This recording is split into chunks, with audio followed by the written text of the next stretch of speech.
The story of the Volsungs and Nibblings XXIV.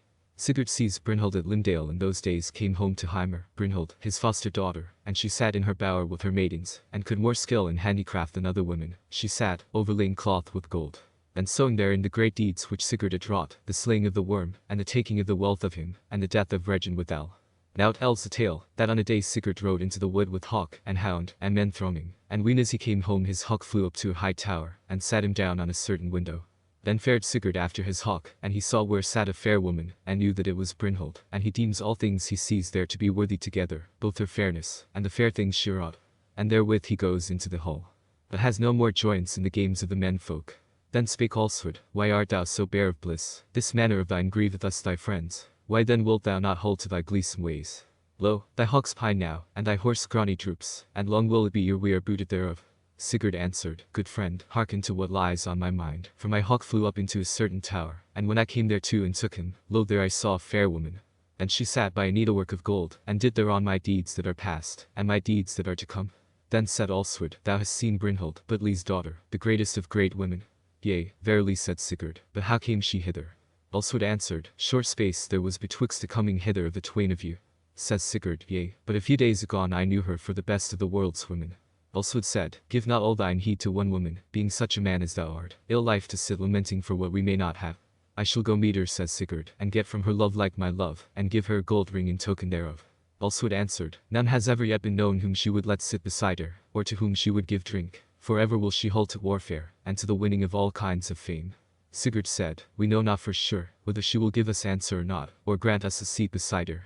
So the next day after, Sigurd went to the bower, but Alswood stood outside the bower door, fitting shafts to his arrows. Now Sigurd spake, Up-eyed, fair and hale lady, how farest thou? She answered, Well of fares, my kin and my friends live yet.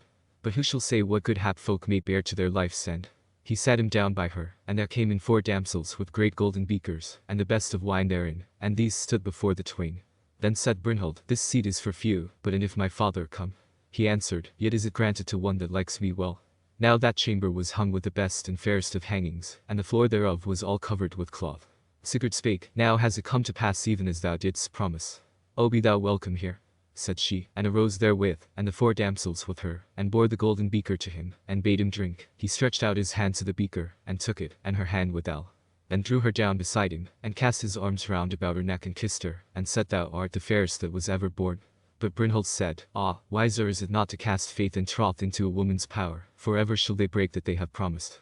He said, That day would dawn the best of days over our heads whereon each of each should be made happy.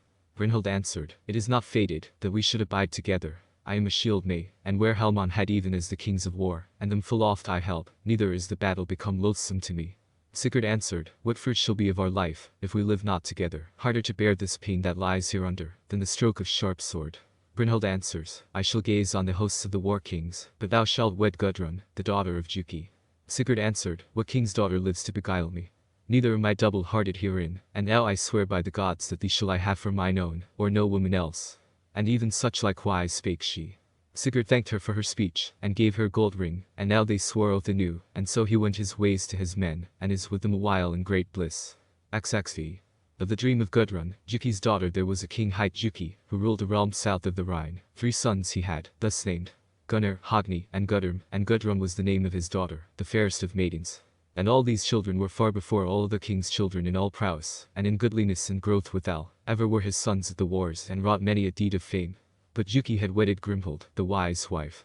Now Budli was the name of a king mightier than Juki, mighty though they both were. And Atli was the brother of Brynhild. Atli was a fierce man and a grim, great and black to look on, yet noble of mien withal, and the greatest of warriors. Grimhild was a fierce-hearted woman. Now the days of the Jukings bloomed fair, and chiefly because of those children, so far before the sons of men. On a day Gudrun says to her maids that she may have no joy of heart, then a certain woman asked her wherefore her joy was departed. She answered, Grief came to me in my dreams, therefore is there sorrow in my heart, since thou must needs ask thereof. Tell it me, then, thy dream, said the woman, for dreams oft forecast, but the weather. Gudrun answers, Nay, no weather, is this. I dreamed that I had a fair hawk on my wrist, feathered with feathers of gold. Says the woman, Many have heard, tell of thy beauty, thy wisdom, and thy courtesy. Some king's son abides thee, then. Gudrun answers, I dreamed that naught was so dear to me as this hawk, and all my wealth had I cast aside rather than him. The woman said, Well, then, the man thou shalt have, will be of the goodliest, and well shalt thou love him. Gudrun answered, It grieves me that I know not who he shall be, let us go seek Brynhild, for she be like quill what thereof. So they arrayed them in gold and many a fair thing, and she went with her damsels till they came to the hall of Brynhild, and that hall was dight with gold, and stood on a high hill, and when as their goings were seen, it was told Brynhild that a company of women drove toward the burg in gilded wagons. That shall be Gudrun, Juki's daughter, says she. I dreamed of her last night. Let us go meet her, no fair woman may come to her house. So they went abroad to meet them, and gave them good greeting, and they went into the goodly hall together. Fairly painted it was within, and well adorned with silver vessel. Cloths were spread under the feet of them, and all folks served them, and in many wise they sported. But Gudrun was somewhat silent. Then said Brynhild, ill to abash folk of their mirth, prithee do not so, let us talk together for our disport of mighty kings and their great deeds. Good talk, says Gudrun, let us do even so. What kings deemest thou to have been the first of all men? Brynhild says, the sons of Haki and Hagbard withal, they brought to pass many a deed of fame in their warfare. Gudrun answers, great men certes, and of noble fame. Yet Sigurd took their one sister, and burned the other, house and all, and they may be called slow to revenge the deed. Why didst thou not name my brethren, who are held to be the first of men, as at this time? Brynhild says, men of good hope are they surely, though but little proven hitherto, but one I know far before them, Sigurd, the son of Sigmund the king. A youngling was he in the days when he slew the sons of Hunding, and revenged his father, and Elimi, his mother's father. Said Gudrun, by what token tellest thou that? Brynhild answered, his mother went amid the dead, and found Sigmund the king sore wounded, and would bind up his hurts. But he said he grew over old for war, and bade her lay this comfort to her heart, that she should bear the most famed of sons.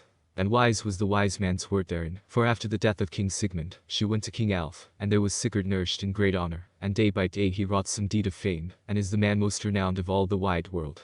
Gudrun says, from love hast thou gained these tidings of him, but for this cause came I here, to tell thee dreams of mine which have brought me great grief. Says Brynhild, let not such matters sadden thee, abide with thy friends who wish thee blissome, all of them. This I dreamed, said Gudrun, that we went, a many of us in company, from the bower, and we saw an exceeding great hart, that far excelled all other deer ever seen, and the hair of him was golden, and this deer we were all fain to take, but I alone got him. And he seemed to me better than all things else. But sithens thou, Brynhild, didst shoot and slay my deer even at my very knees, and such grief was that to me that scarce might I bear it. And then afterwards thou gavest me a wolf cub, which besprinkled me with the blood of my brethren. Brynhild answers, I will read thy dream, even as things shall come to pass hereafter. For Sigurd shall come to thee, even he whom I have chosen for my well-beloved, and Grimhild shall give him meat mingled with hurtful things, which shall cast us all into mighty strife. Him shalt thou have, and him shalt thou quickly miss, and Atli the king shalt thou wed, and thy brethren shalt thou lose, and slay Atli withal in the end. Gudrun answers, grief and woe to know that such things shall be. And therewith she and hers get them gone home to King Juki. XXVI. Sigurd comes to the Jukings and is wedded to Gudrun. Now Sigurd goes his ways with all that great treasure, and in friendly wise he departs from them, and on Grani he rides with all his war gear and the burden withal, and thus he rides until he comes to the hall of King Juki. There he rides into the burg, and that sees one of the king's men, and he spake withal, sure, it may be deemed that here is come one of the gods, for his array is all done with gold, and his horse is far mightier than other horses, and the manner of his weapons is most exceeding goodly. And most of all the man himself far excels all other men ever seen. So the king goes out with his court and greets the man, and asks, who art thou who thus ridest into my burg, as none has durst hitherto without the leave of my sons?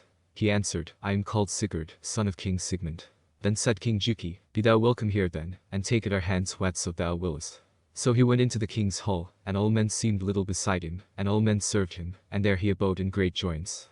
Now off they all ride abroad together, Sigurd and Gunnar and Hogni, and ever is Sigurd far the foremost of them, mighty men of their hands though they were.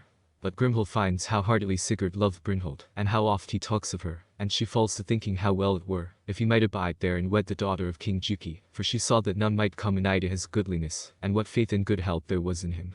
And how that he had more wealth withal than folk might tell of any man, and the king did to him, even as unto his own sons, and they for their parts held him of more worth than themselves. So on a night as they sat at the drink, the queen arose, and went before Sigurd, and said, great joy we have in thine abiding here, and all good things will we put before thee to take of us. Lo now, take this horn and drink thereof. So he took it and drank, and therewithal she said, thy father shall be Juki the king, and I shall be thy mother, and Gunnar and Hogni shall be thy brethren, and all this shall be sworn with oaths each to each, and then surely shall the like of you never be found on earth. Sigurd took her speech well, for with the drinking of that drink all memory of Brynhild departed from him. So there he abode a while. And on a day went Grimhild to Juki the king, and cast her arms about his neck, and spake, behold, there has now come to us the greatest of great hearts that the world holds, and needs must he be trusty and of great avail. Give him thy daughter then, with plenteous wealth. and as much of rule as he will, perchance thereby he will be well content to abide here ever. The king answered, seldom does it befall that kings offer their daughters to any, yet in higher wise will it be done to offer her to this man, than to take lowly prayers for her from others. On a night Gudrun pours out the drink, and Sigurd beholds her how fair she is, and how full of all courtesy. 5 seasons Sigurd abode there, and ever they passed their days together in good honor and friendship. And so it befell, that the kings held talk together, and Juki said, Great good thou givest us, Sigurd, and with exceeding strength thou strengthenest our realm. Then Gunnar said, All things that may be will we do for thee, so thou abidest here long, both dominion shalt thou have, and our sister freely and unprayed for, whom another man would not get for all his prayers. Sigurd says, Thanks have ye for this wherewith ye honor me, and gladly will I take the same. Therewith they swore brotherhood together, and to be even as if they were children of one father and one mother, and a noble feast was holden, and endured many days. Then Sigurd drank at the wedding of him and Gudrun, and there might men behold all manner of game and glee, and each day the feast better and better. Now fare these folk quite over the world, and do many great deeds, and slay many kings' sons, and no man has ever done such works of prowess as did they. Then home they come again with much wealth won in war. Sigurd gave of the serpent's heart to Gudrun, and she ate thereof, and became greater-hearted, and wiser than e'er before, and the son of these twain was called Sigmund. Now on a time went Grimhild to Gunnar her son, and spake fair blooms the life and fortune of thee, but for one thing only, and namely whereas thou art unwedded, go woo Brynhild. Good rede is this, and Sigurd will ride with thee. Gunnar answered, Fair is she certes, and I am fain eno to win her. And therewith he tells his father, and his brethren, and Sigurd, and they all prick him on to that wooing. XXVII. The wing of Brynhild now they array them joyously for their journey, and ride over hill and dale to the house of King Budli, and woo his daughter of him. In a good wise he took their speech, if so be that she herself would not deny them, but he said withal that so high-minded was she, that that man only might wed her whom she would. Then they ride to Lindale, and there Heimir gave them good welcome. So Gunnar tells his errand. Heimir says that she must needs wed, but him whom she herself chose freely, and tells them how her abode was but a little way thence, and that he deemed that him only would she have who should ride through the flaming fire that was drawn round about her hull. So they depart and come to the hull and the fire, and see there a castle with a golden roof ridge, and all round about a fire roaring up. Now Gunnar rode on Godi, but Hogni on Holkthi, and Gunnar smote his horse to face the fire, but he shrank back. Then said Sigurd, Why givest thou back, Gunnar? He answered, The horse will not tread this fire, but lend me thy horse Grani. Yea, with all my good will, says Sigurd. Then Gunnar rides him at the fire, and yet nowise will Grani stir, nor may Gunnar any the more ride through that fire. So now they change semblance, Gunnar and Sigurd, even as Grimhild had taught them. Then Sigurd in the likeness of Gunnar mounts and rides, Gram in his hand, and golden spurs on his heels. Then leapt Grani into the fire when he felt the spurs. And a mighty roar arose as the fire burned ever madder, and the earth trembled, and the flames went up even unto the heavens, nor had any dared to ride as he rode, even as it were through the deep murk. But now the fire sank withal, and he leapt from his horse and went into the hull, even as the song says the flame flared at its maddest. Then Sigurd smote. Now when Sigurd had passed through the fire, he came into a certain fair dwelling, and therein sat Brynhild. She asked, What man is it? Then he named himself Gunnar, son of Juki, and said, Thou art awarded to me as my wife, by the good will and word of thy father and thy foster father, and I have ridden through the flames of thy fire, according to thy word, that thou hast set forth. I wot not clearly, said she, how I shall answer thee. Now Sigurd stood upright on the hall floor, and leaned on the hilt of his sword, and he spake to Brynhild, In reward thereof, shall I pay thee a great dower in gold and goodly things. She answered in heavy mood from her seat, whereas she sat like unto swan on billow, having a sword in her hand, and a helm on her head, and being clad in a byrnie. O Gunnar, she says, speak not to me of such things, unless thou be the first and best of all men. For then shalt thou slay those my wooers, if thou hast heart thereto. I have been in battles with the king of the Greeks, and our weapons were stained with red blood, and for such things still I yearn. He answered, Yea, certes many great deeds hast thou done, but yet call thou to mind thine oath, concerning the riding through of this fire, wherein thou didst swear that thou wouldst go with the man who should do this deed. So she found that he spake but the sooth, and she paid heed to his words, and arose, and greeted him meetly, and he abode there 3 nights, and they lay in one bed together. But he took the sword Gram, and laid it betwixt them. Then she asked him, why he laid it there, and he answered, that in that wise must he needs wed his wife or else get his bane. Then she took from off her the ring and Vari's loom, which he had given her aforetime, and gave it to him, but he gave her another ring out of Fafnir's hoard. Thereafter he rode away through the same fire unto his fellows, and he and Gunnar changed semblances again, and rode unto Lindale, and told how it had gone with them. That same day went Brynhild home to her foster father, and tells him as one whom she trusted, how that there had come a king to her, and he rode through my flaming fire, and said he was come to woo me, and named himself Gunnar. But I said that such a deed might Sigurd alone have done, with whom I plighted troth on the mountain, and he is my first troth plight, and my well-beloved. Heimir said that things must needs abide even as now they had now come to pass. Brynhild said, Aslog, the daughter of me and Sigurd, shall be nourished here with thee.